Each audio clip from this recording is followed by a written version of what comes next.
जगत में भगवान विष्णु की प्रीति में सहायक इसके समान कोई नहीं। जो मनुष्य मेष संक्रांति में या जब तक सूर्य मेष राशि में रहे तब तक प्रातः काल अरुणोदय काल में सूर्योदय से पूर्व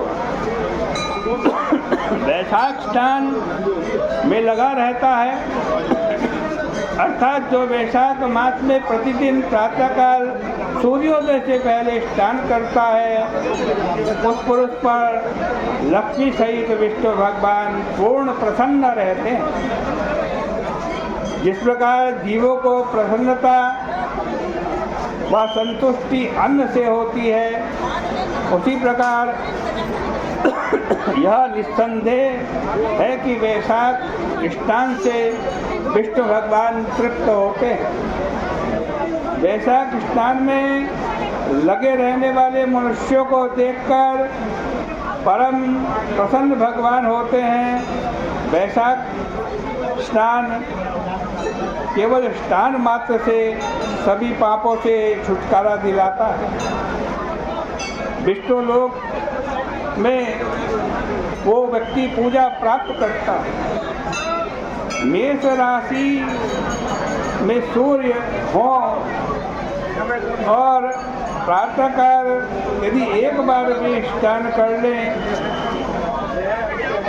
फिर नित्य कर्म करने वाला पुरुष सभी पापों से छुटकारा पाकर भगवान विष्णु की सायुज्य मुक्ति को प्राप्त करता है।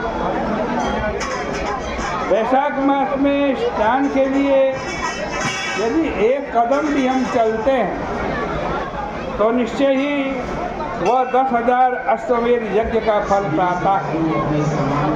अथवा जो एकाग्र चित्त होकर वैशाख मास में स्नान के लिए संकल्प मात्र भी करता है तो इसमें संदेह नहीं कि वह 100 यज्ञों का पुण्य फल प्राप्त करता है।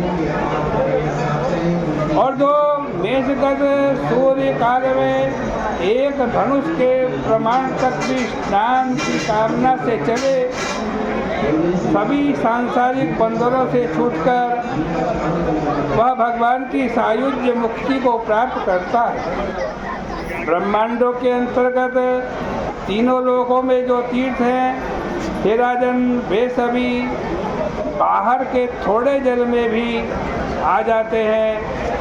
अपने किए गए पाप बुरे कर्म यमराज के शासन में तभी तक गरजते हैं जब तक कि प्राणी वैशाख मास में जल में स्नान नहीं करता।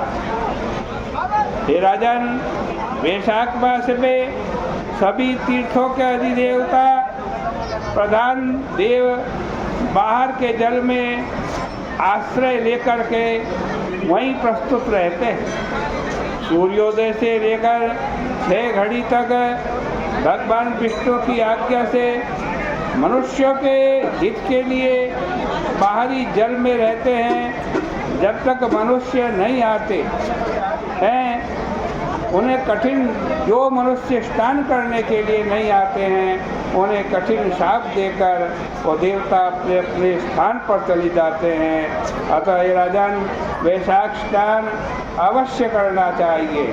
इस प्रकार से श्री स्कंद पुराणे वैशाख महात्म्ये नारद अमृत संवादे स्नान प्रशंसनम नाम प्रथमोध्याय, ये पहले अध्याय की कथा, इसके पुण्य को भगवान के श्री चरणों में अर्पित करते हैं। बोले गंगा मैया की जय, बोले वैशाख महात्म की जय।